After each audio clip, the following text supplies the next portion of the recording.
Alright guys, this is Sergeant Geek coming back at you again with another video. This is going to be the last video, so it's probably going to be the longest video because I'm going to actually put two of the witnesses' Q&As in this video, so it might run a little bit longer.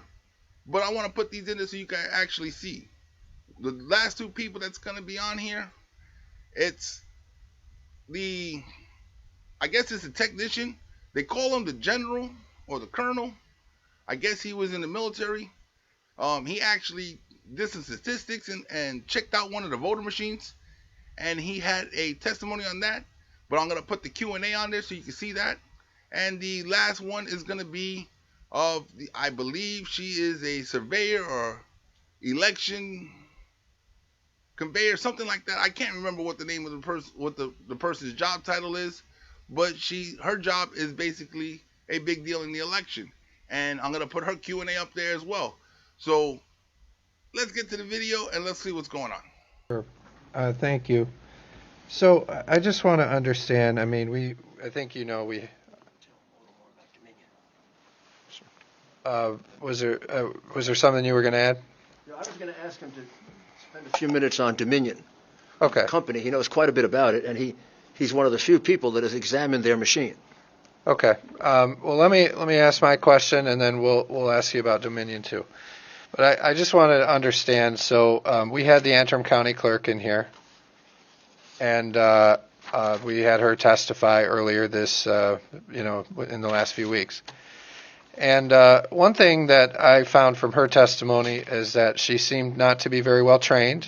Her clerks locally did not seem to be very well trained, and they basically they didn't seem to know how to work their machines. They didn't seem to run the proper tests from the testimony that would have discovered the mistakes. And then when the election happened, and we saw this 6,000 votes that went for Biden, and Congressman Bergman found that and reported it, and then they looked at it, and they said, "What happened here?" And she said it was a technical glitch or whatever she said. Well, that came from her office, and now a few days later or whatever it was, she alleged it was human error, and that's what she said later. So based on that, I mean, what we have to go on in this committee is the testimony we've heard. And based on what she said, that looked like it was human error. If we go off what she said that the tape matched. She said this would have been discovered in a canvas because the tape matched. So I just wanted to hear if you have knowledge of this, if there's anything you can speak to on this, because that was the conclusion that I had come to after hearing her, that this was limited to Antrim County.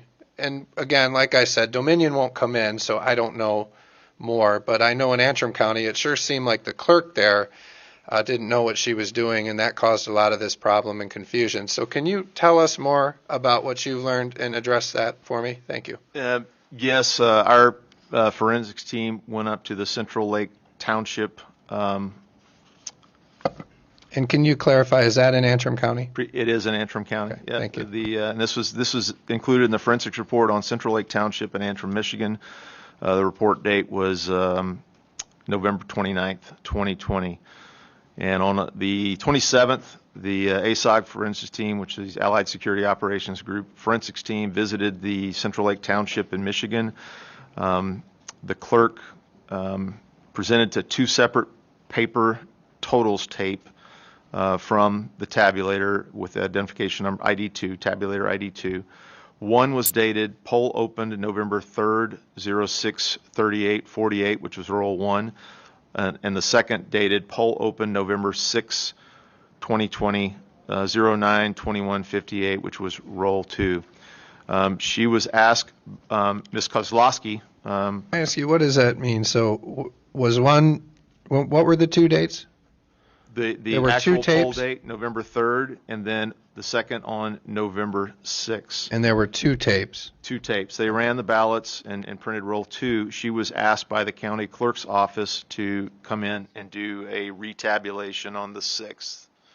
Okay, so there was a one run through and a ticket printed, and we went through that with the clerk. There's a ticket that shows the result Correct. And on then a November 3rd on retabulation. Election Day, Then a retabulation. on November 6th. Correct. And you're saying that was ordered by the county clerk? By the county clerk's office. She said she was notified by Connie Wing of the county clerk's office and asked to bring the tabulator and ballots to the county clerk's office for retabulation. Okay, so what did you find when you looked at that? They ran, roll one had a total of 1,494 total votes. Roll two had 1,491 votes. They had three less ballots because 3 ballots were damaged in the retabulation process. So Ms. Kozlowski said that she and her assistant manually refilled out the 3 ballots, curing them and ran them through a ballot counting system.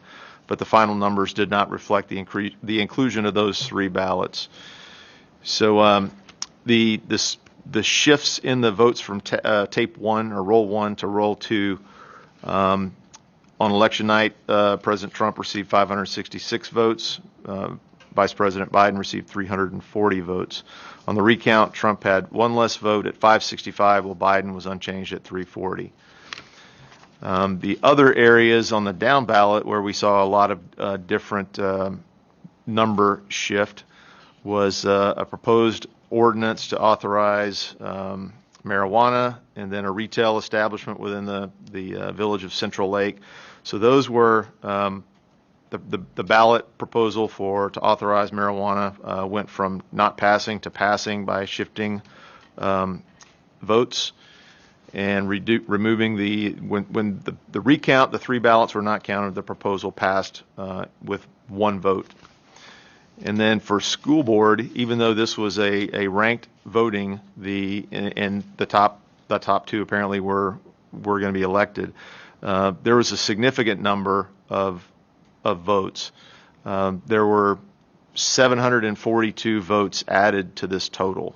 Between the election, there were 1,068 votes, and then on the recount, there were 1,810 votes that showed 112 write-in candidates. The school board member shifts were significant, as well as there was a change in the state proposal 20-1. There was a change in those numbers. So the way that works, the township clerk was given 2 compact flashcards as a security key. One of the compact flashcards is known as the ISD card, so it goes into the administrator slot, and then the CF card goes into the poll worker slot, and then there's a security key that's used on the security key. So Ms. Kozlowski was given the cards that were in proper retention and reran the tapes. The difference in the administrator card, which is the software load, the poll numbers were pretty much the same, but votes in between those 2 runs shifted. So there's a discrepancy in the forensics. How did you find that? The discrepancies? Huh? In the actual tapes, in the tabulation Is that one tapes. machine? One machine, yes. It made that many mistakes? They made a lot of mistakes. Did it do anything right? It kept pretty close to the other votes, but it did not meet with the standards of the Federal Election Commission. We have not examined forensically in this election more than this machine. It's pretty much been blocked.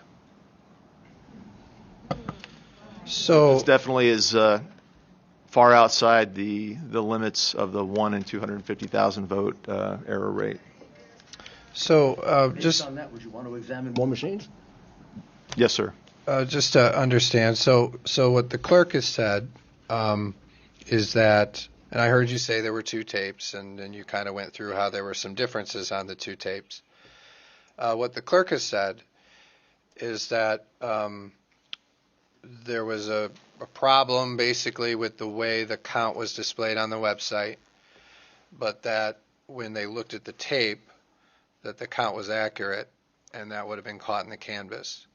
Do you agree with that, or do you disagree? So the votes were canvassed on election night, according to Ms. Kozlowski. and approved, and for some reason that she did not know, she was asked to come back in to reduce. She said this is the declaration of Miss Judith L. Koslowski, and it's signed and dated, and this declaration is under penalty of perjury. She said on November 5th, I was contacted by, on election night, we close the polls after the absentee ballots have entered into the tabulator. We take our ISD cards to the machine and take them, the security fob, and the results of the electronic poll book to the county clerk's office that night. She said, I received my ISD cards when I went to the county building and received my precinct kits from Connie Wing prior to the election, and never received nor was made aware of an update, as I did not need any updates. On Thursday, November 5th, I was contacted by Connie Wing of the county clerk's office and asked that I bring my tabulated locked ballot container and tabulator to the clerk's office for retabulation. Because of time constraints, a retabulation did not occur, and I was asked to return on Friday, November 6th. I was given the ISD cards and security fob. We set it up, and the retabulation began at 9. We finished at 8:55. The retabulation was done in the presence of the Antrim County Board of Canvassers and the Antrim County Sheriff, along with the Deputy Clerk, Patricia Marshall. At the completion of the retabulation, all the voted ballots from November 3rd, I asked that the Board of Canvassers was ready for me to close the poll and run the tally tape, which I did. It was at this time that I noticed a number of votes cast on November 6th had changed from the tape on November 3rd. So I stated to the board that the numbers had changed. The board did not respond to my comment. To this date, I still do not know why Central Lake Township was the only township that had to retabulate. Other township clerks asked me why I had to do this, and I could not explain. And that is item number 5 on her declaration. So that's what I know. Okay, thank you. Well, next we'll go to Representative Steve Johnson. Thank you, Mr. Chair. So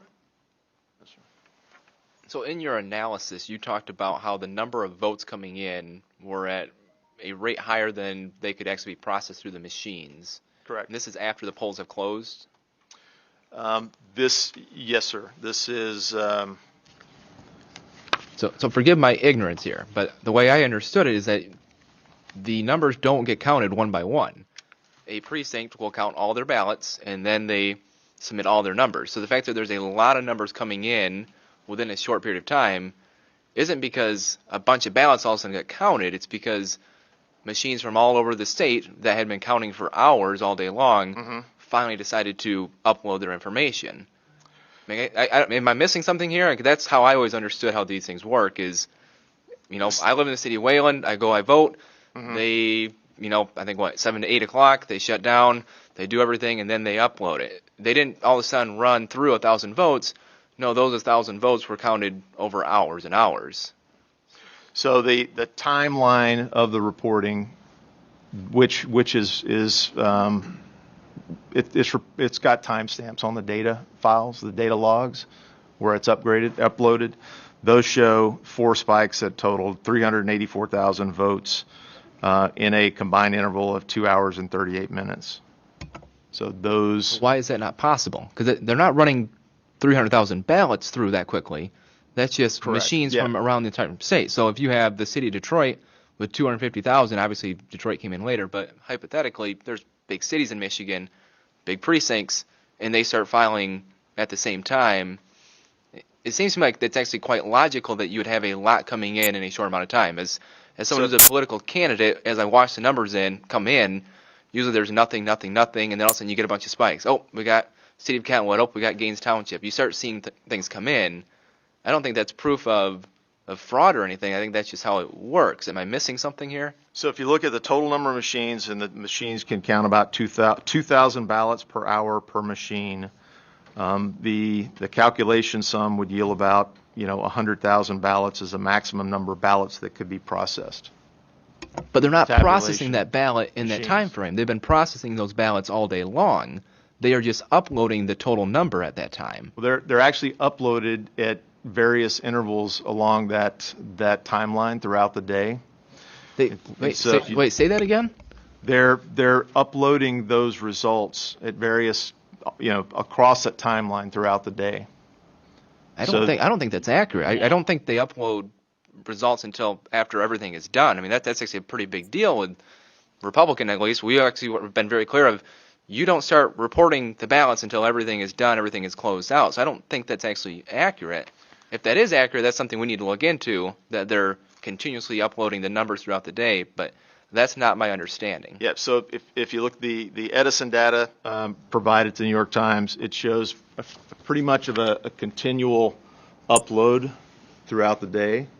And then there are spikes that occur at specific times that are bump loads, but I can provide this to you.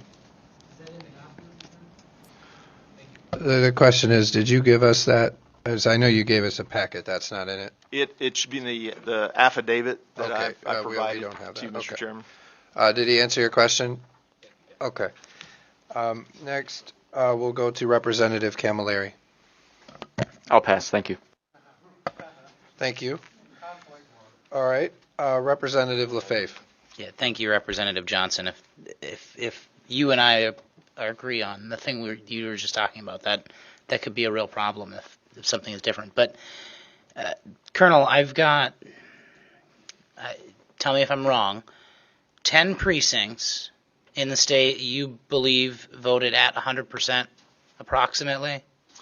That was according to data from the state. Yes, sir. 6 precincts at above 100%. Correct.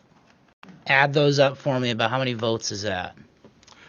We just looked at voter turnout, so I didn't add up the votes from those precincts. Think you could send me an email? Let me know the total number of votes there. Why don't you? We'll have him send it to the committee. We'll work with that. We can send it to the clerk. Continue, Rep. Lefebvre. Did he answer your question? Yes, thank you, Chair. Okay. All right. And I wanted to. We had talked about Dominion. Was there something that you wanted to discuss about Dominion? I understand that perhaps you've examined these machines. I know. For us, we can't get Dominion to come in and testify, and one thing that I would like to do is examine the machines to understand, because my belief is that if we could look at the machines, if we could examine their software, we'd have a good idea then of whether all this stuff is true or not. But the problem that I have is that because Dominion won't come in, they won't testify, they won't provide us machines, they won't do these things. It's hard for me to wrap around this Dominion theory because basically we're going off of what people are saying and we're hearing nothing from Dominion. So, as we're investigating, I think that would be very valuable to us. But from what I understand, you've looked at this. So what can you tell us about the Dominion voting system? We began looking at these companies, as I mentioned, the team that we joined that had begun studying this back in 2018 after the Kentucky governor's race, and then several races in Texas with the ES&S machines. We really started looking at the lineage of these companies and the code to the software, and they really seem all go back to Smartmatic, or SGO Smartmatic. They do have licensure agreements between Smartmatic and Dominion, between Smartmatic and ES&S, which is another major voting machine. And really the core of these voting systems are rife with vulnerabilities. I was an information warfare officer, so I looked at ways to penetrate, defeat, and corrupt other systems, whether it was through electronic warfare, through other means. And these systems are highly vulnerable to penetrations at multiple levels throughout the system. The easiest way and the most discreet way is USB drives. In classified systems in the military, I worked with both secret and top secret and other special access programs.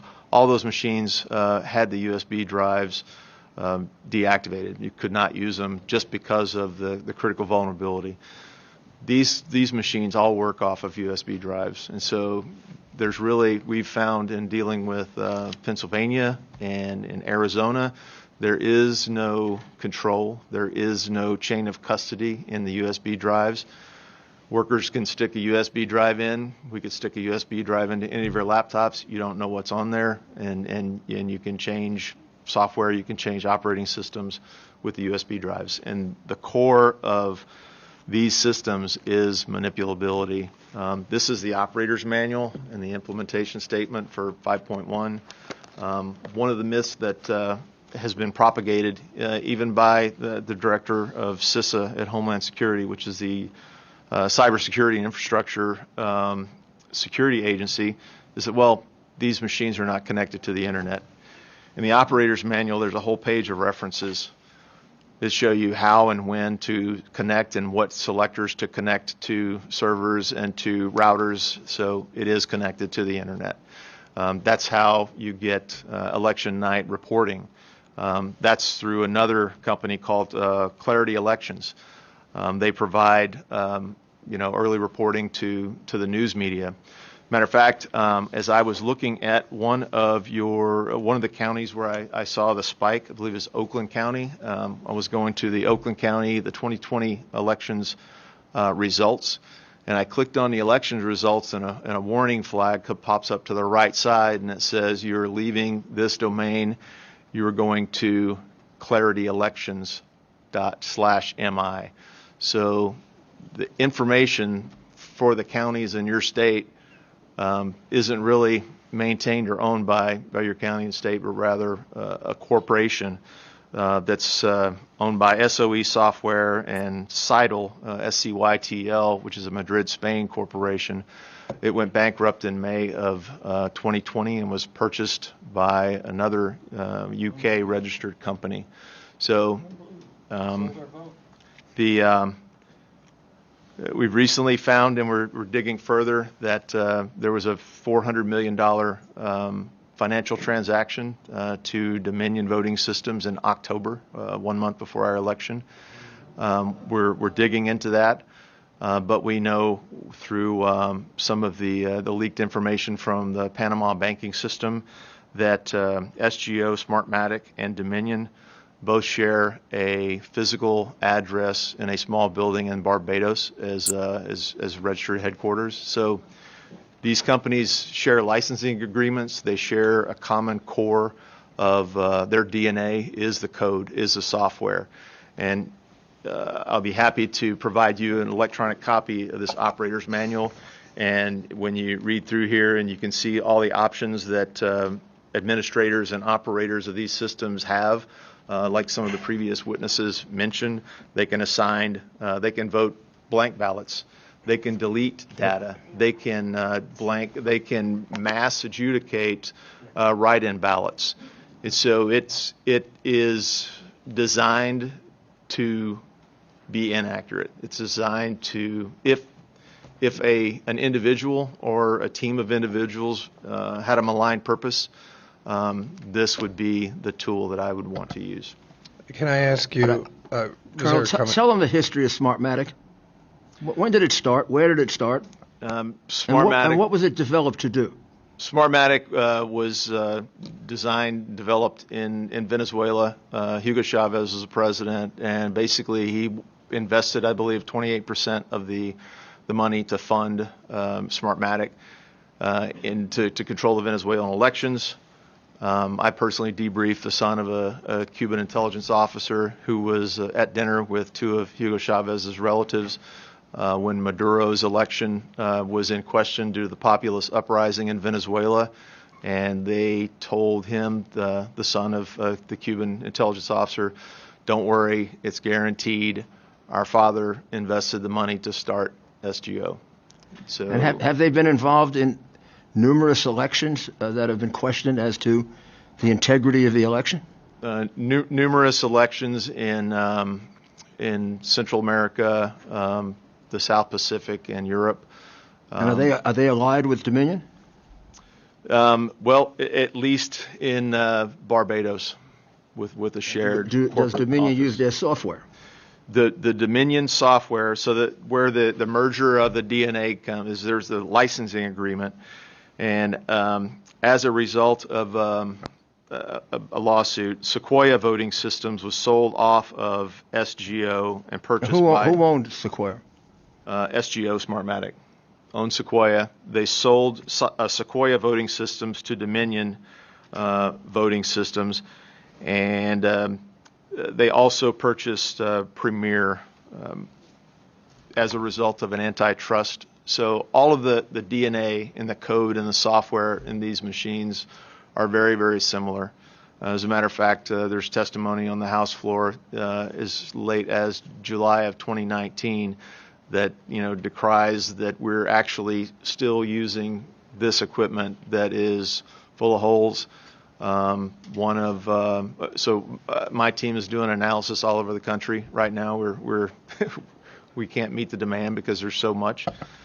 But there was about a 40-page document with the vulnerabilities that was pulled down off of Stacey Abrams' website about these systems across the party, across the aisle. There have been Democratic senators, Senator Klobuchar, Senator Warren, as well as Republicans. So this is an American issue. This is a national security issue. Our voting systems are defined as national critical infrastructure, just as critical as nuclear power plants, just as critical as petrochemical steel and ports. What's fractional voting? Can I ask? I'm going to ask a question here. So I just wanted to understand why.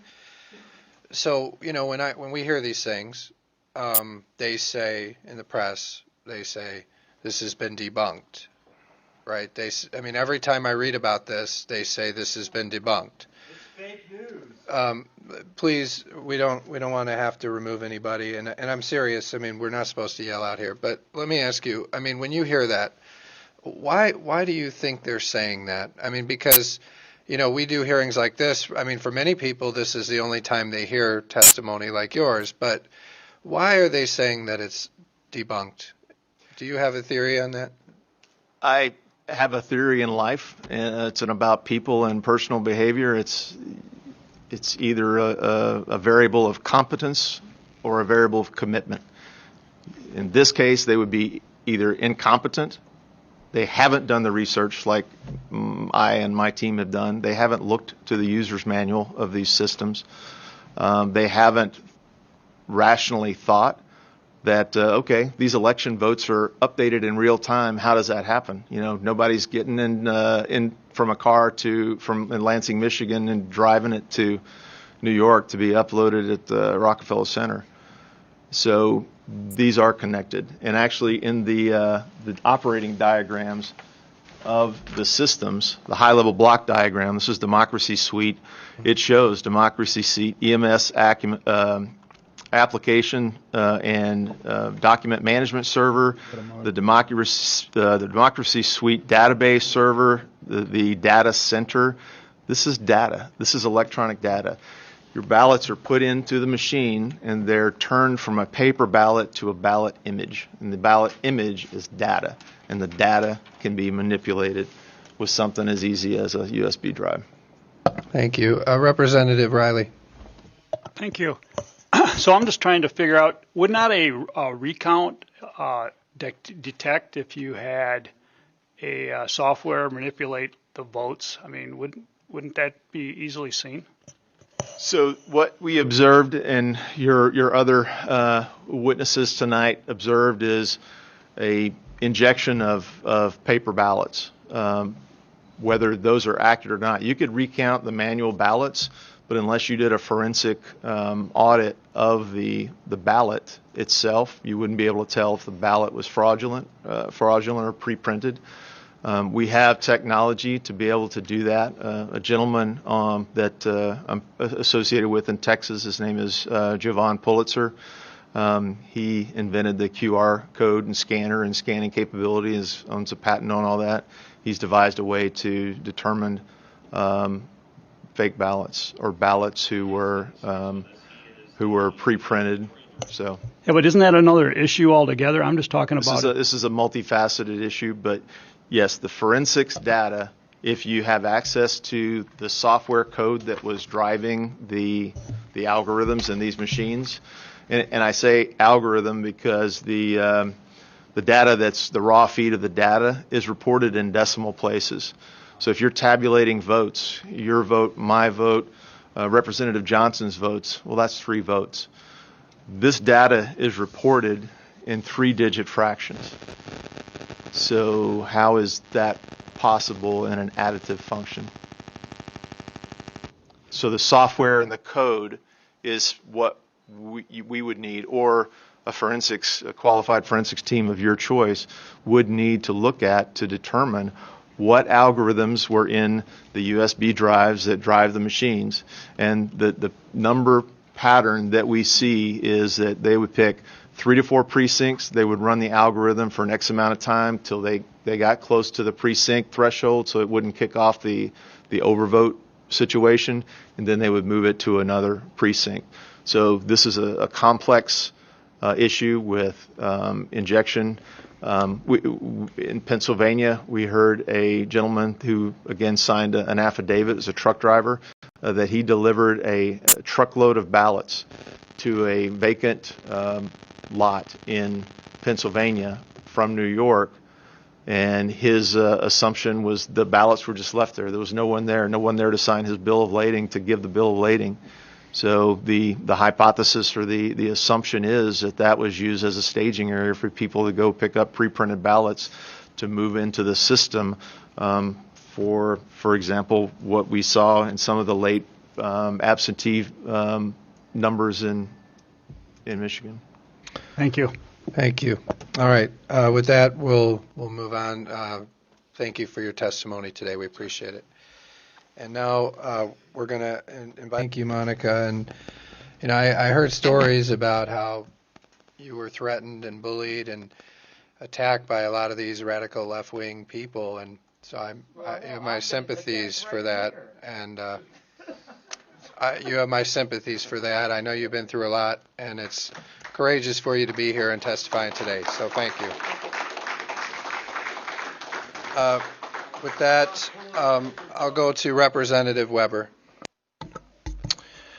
Thank you. Thank you for being here, and thank you for your service on the Board of Canvassers. My question is, do you have any recommendations for this committee and the legislature with regard to empowering Board of Canvassers to maybe have a more substantial role in the process going forward? I know reading some of the media reports, you seemed kind of frustrated with the limitation of what you could and couldn't do in the canvass. Yeah, that's an excellent point. The Board of Canvassers across the state of Michigan, most of the other boards in the other counties, the 4 canvassers are the ones going through every poll book and looking at the number of voters and the number on the tape. Wayne County is huge, and it has different rules because there's so much work. 4 people wouldn't be able to complete it. The county clerk's staff is assisting the Wayne County Board of Canvassers. And I've only been on the board for 2 years. I roll up my sleeves and get involved, and I'm going through poll books with staff to help understand the process. I think if I'm going to certify this election, attesting that it's valid, I need to know what's going on. My understanding is that Wayne County operating differently has not been involved in the actual processing process that much. But in return, I think maybe what you might have been asking was more authority for the Board of Canvassers, because we have no control over what the clerk does. We have no control over the Secretary of State. We have no authority to demand an audit. We have no authority to tell anyone how to change their processes. But at the end of the day, we're holding the bag for whatever results come out of the election. Thank you. Representative Camilleri. Thank you, Mr. Chair, and thank you for your testimony. I also first wanted to say thank you for doing your job and certifying the election. I really do appreciate that. One thing that I would like for us to just clarify here, as we know, the unbalanced precincts are not unique. It's not unique to this election. It happens in other elections in years past. The rate of unbalanced precincts in Detroit and cities like Livonia were roughly the same. So why did we have such a focus from your public statements as well as others that you've made to the media and at your Board of Canvassers meeting? Why was the focus specifically on Detroit's unbalanced precincts and not more so on other cities like the city of Livonia? I was not given a written executive summary prior to the meeting. If you watch the Zoom call, staff was listing off communities plus or minus in or out of balance. They're referred to Detroit or out of county. Livonia was specifically brought up because there were some troubles there. But when you're referencing out of county and Detroit, it's already separated into two different groups. I was doing the math on fly, scribbling, and referenced the percentage, comparing it to the primary because we already had identified that there was an issue that we were hoping to see some improvements in. The actual motion that came to certify the election, that came with a resolution for an audit, requested an audit of all of Wayne County, all of the unbalanced, unexplained precincts, not just the city of Detroit. It did get heated after the no vote, and there was some hostility from board member comments. There was some pressure from council. I did initially reference Detroit first. A few sentences later, I did bring up Livonia as well. I was not singling out one community. This is about making sure that we have accurate documentation that can be audited and that there's explanations, and that's what I was trying to accomplish. Thank you. Yeah, and I understand, like in Livonia, and this might not be related, but in Livonia, I heard because we had a state house race there that was pretty close, a couple hundred votes. And then what I understand happened is that somehow they can't recount most of the precincts. Can you explain that? Sure. So if you have 103 ballots that are issued, people cast. If you have 3 individuals who spoil their ballot, they make a mistake and they take it and they say, I need a new ballot. So you issue another one. So now you have 106 ballots that have been issued. You only have 103 that are counted, and you have 3 ballots that are in an envelope for spoiled ballots. 106 does not equal 103, but there are notes in the poll book and there are spoiled ballots that you can reconcile the difference. They're out of balance. It's a normal occurrence, not a problem. The problem is when you have 106 ballots cast, people, and you've got 135 in your total for the votes for the night. And if there's no explanation in the poll books how you get there, it's not recountable, and that is a problem. And specifically to your point in Livonia, where you've got a state house race, when you have communities that have this a high number of precincts that are unexplained and not recountable, it's going to hurt the recount for your mayor, your city council, the school board members. In Highland Park, the last time we had a recount in there, it was a city council recount, and half of the precincts couldn't be recounted. We had an entire community in there hoping to see the numbers and make sure it was right. And the candidate was distraught when she filed to have all of the precincts recounted and half of them couldn't be recounted. We've got to figure out how to get it right. Yeah, I think just for me, that's always something I found very odd is, like for many years we have elections and then they say, well, we can't recount Detroit or we can't recount Wayne County because they say either the boxes are unsealed or the ballots don't add up. Was that widespread in Wayne County this time? Or was it limited to Livonia or what? Again, if I had a written executive summary that showed me every precinct for the entire county, I could have prepared and highlighted and went, these 15 communities outside of Detroit all had problems. I don't have that information. I still don't have that report. Wow. Now what is being, in Wayne County, which is where you can speak to, do you know, why does this sort of thing happen election after election? And maybe it happens elsewhere, but you're the Wayne County canvasser. So I just want to understand, as a canvasser, what do you say to the elections people when they tell you this year again, the ballot boxes are unsealed, the ballots don't add up. What do you say to them? Because I can't figure it out. Why is it always that way? What do you say to them to improve that? Please, please, please, please, sir. Please, sir. Please, sir. Please, sir. Please, sir. All right. So my question, though, is on Wayne County and the city of Detroit. I mean, do you hear from them to say what are they going to do to stop this from happening in the future, so we can recount these precincts and we're in these there is a trail? We made that request after the primary. And what happened? I have not seen a report from the investigation. I saw lots of press releases from Secretary Benson saying that she was going to help with staff, and it did look like there was plenty of staff around TCF Center, so that appeared to be an improvement. I asked for a meeting with Clerk Winfrey prior to the election to try to understand the process a little bit better, to see what kind of improvements were being made. I did not receive a meeting with her before the election. So would you say that in these election officials in Wayne County are not following the laws there? I can't say that. I Okay. don't know that to be true. But they're not communicating well.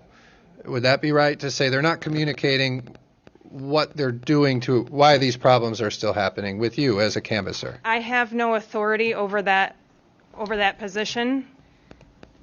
The clerk is not required to communicate with me.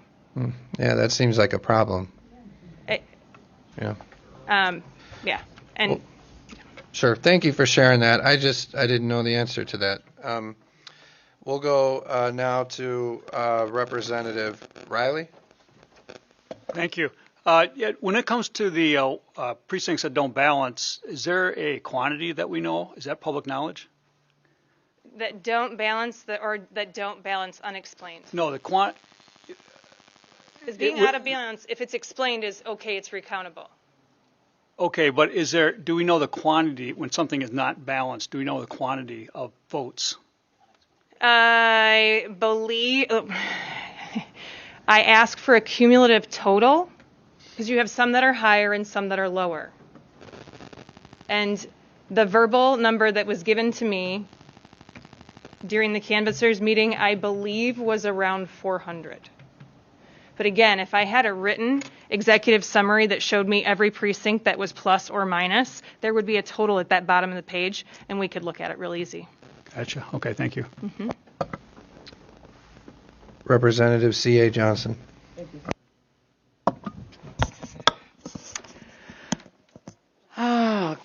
Good afternoon, and thank you for being here, and thank you for what you do, and thank you for your vote.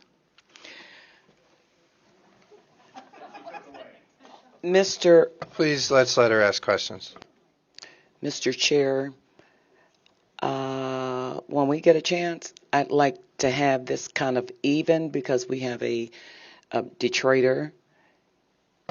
Representative, I think you made that point earlier, and as I said, we're going to have more hearings, but what is your question? No, I would like to have her address this body. Okay. She is a Detroiter. We're going to move on, Representative, if you don't have a question. I'll go now to Representative Johnson, Steve Johnson. Thank you, Mr. Chair. So you talked about getting a number of revised poll books. Could you explain what that is? Because I'm not an elections guy. Sure. Explain that to me. Thank you. Okay, in your poll book, there is a section that's the statement of voters. So for the absentees, it will show all the absentee ballots that were issued, requested, issued, and received. And you can see the dates in there for every person. And there's a total at the bottom. So on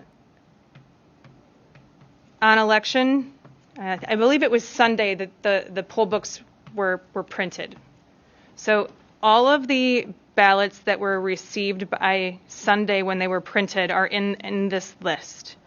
There's a supplemental list for any ballots received after that. Okay, because you've got ballots coming in on election day while they're being processed. You add those two together once the polls are closed and you've got your total number of ballots received on election day. You add those two numbers together, and that should be the total of ballots that you have sitting here. If they don't match, your phone call is to the clerk and say, why don't they match? Do you have envelopes that didn't sitting on your desk that didn't get scanned? There is a method of going through the entire pile of envelopes to make sure every single one of them is scanned, and it does take some time. But in order to be able to make the mathematical corrections, how do you know, is my list of voters right, or is my number of ballots right? So you try to get, if there's any updates that need to be made to that list of voters, you try to make sure you've got that correct number to start from.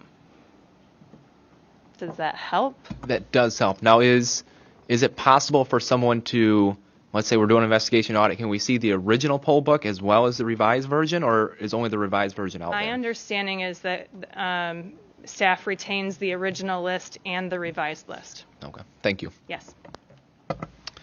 Representative LeGrand. Thank you, Mr. Chair. So help me understand this, because I've been involved in recounts in my county, and we have exactly, this issue is pretty much universal. Like, it's a question of ratios change, but like nobody has 100% balanced precincts. And we heard testimony in the committee about that previously. My understanding was that you could recount if your tabulated number equals the number of paper ballots you have, not that it has to equal the poll book. Am I wrong on that? And if that's true, then I think you can recount a whole lot more than the 71. You're saying 70% of them roughly can't be recounted? Yeah, I don't think that's right. My understanding is that the votes, the people cast must match the votes cast. And then once you open it up, you count the paper ballots, and the paper ballots have to match the ballots cast. Correct, but then that makes that recountable. In other words, if there's a tension with the poll book at that point, it doesn't make that an unrecountable precinct. But in order to open the seal, my understanding is that they have to match. Okay, that's not my understanding, but there's no point in us debating, since neither one of us, we'd have to appeal to our higher authority on that one. But Thank you. That's not my understanding, for what it's worth, Mr. Chair. Thank you, Representative. All right, that's what the questions we have. So thank you for coming today. Oh, no, Representative Lefebvre, sorry. I'm keeping, we've had so many people testify. I have so many tallies, so I missed that one. So Representative Lefebvre, thanks for waiting. Please, when you're ready, ask your question. Thank you, Mr. Chairman. We talk about big boxes.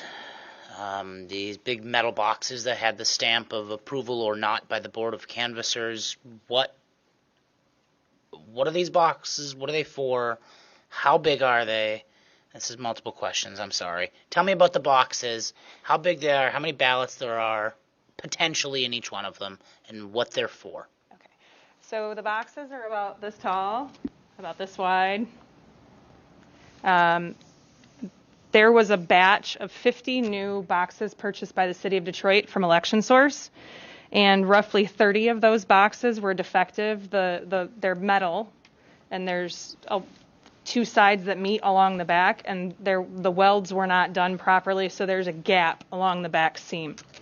We rejected about 30 of those.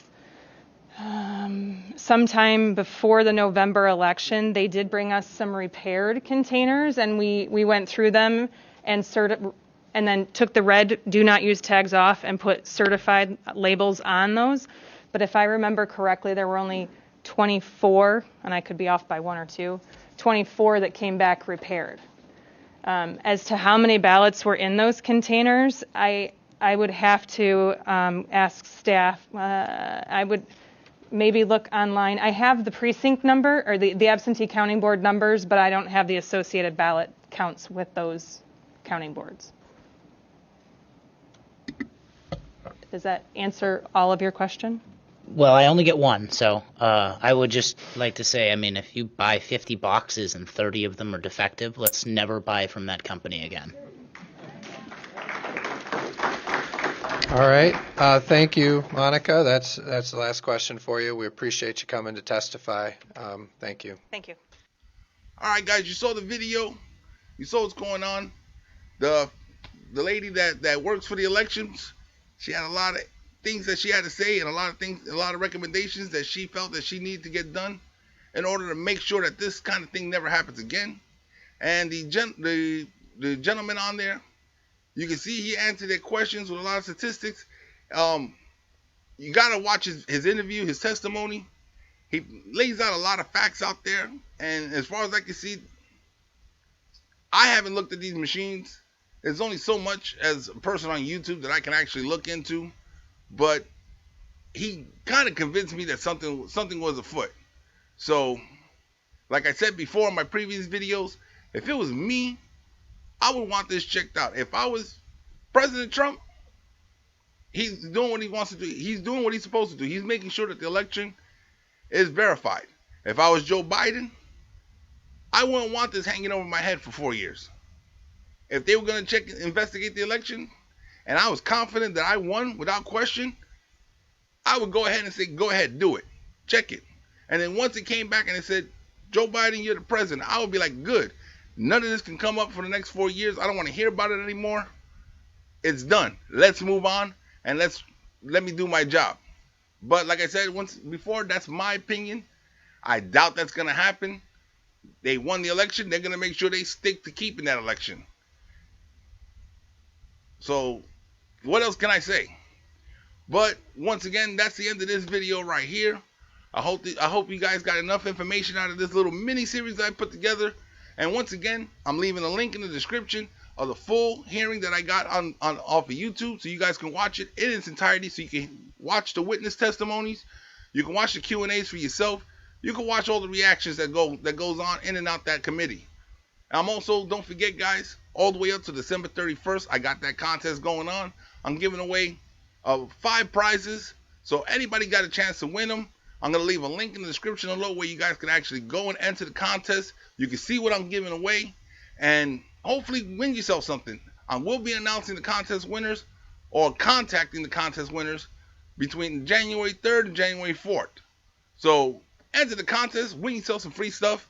I'm going to be doing as many contests as I possibly can on this channel for the viewers, for you guys, so you guys can win something and feel good about watching my videos. That's the end of this video right here. Once again, I hope you got something out of this. This is Sergeant Geek, and I'm signing off.